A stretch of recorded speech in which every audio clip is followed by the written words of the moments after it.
I'm honored to be here with you today. Those of you at Ashraf, you've endured much while spending nearly 9 years in virtual captivity. Make no qualms about it. The first 6 years were under the protection of the coalition forces. And for the past 3 years, under the barbaric captivity of the al-Maliki regime. Al-Maliki, you may want to use revisionist history, but there's no taking away the blood on your hands for the murder of over 40 unarmed people who were guaranteed protected status under the rights of the Fourth Geneva Convention, not to mention over 1,000 who were wounded, some critically. But I now got to bring up some very troubling information from my sources within the Iraqi government and Ministry of Interior.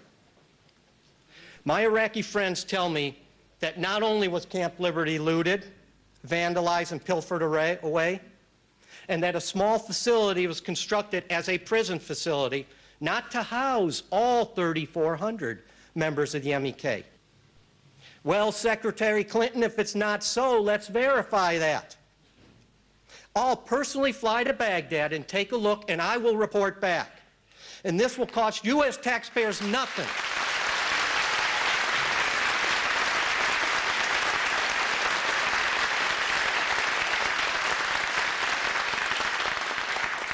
I'll do it at my own expense.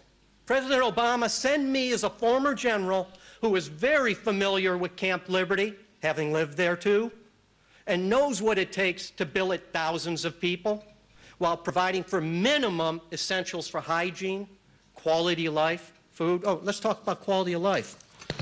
Even the basketball back hoops have been looted away. I've got the pictures of what Liberty looks like now.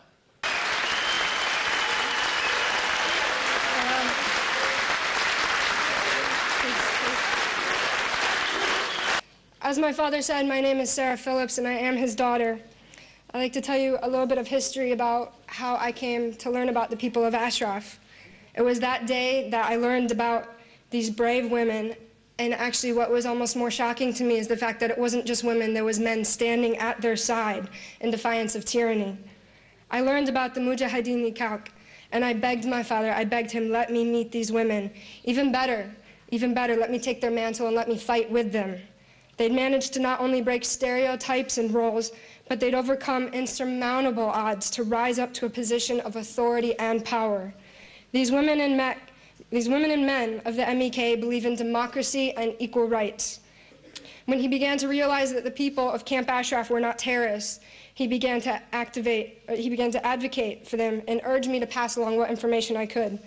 By the time he left Iraq, my father knew without question that what he had originally been instructed about the people of Ashraf was a blatant falsehood and propaganda to empower corruption and ruthless men. I can only hope that those listening in America who actually do have the power to effect change in the situation for several thousand good people are listening. As things are, I am afraid for the people of Camp Ashraf. I'm afraid that the women and the men are going to find themselves facing a force without any defense.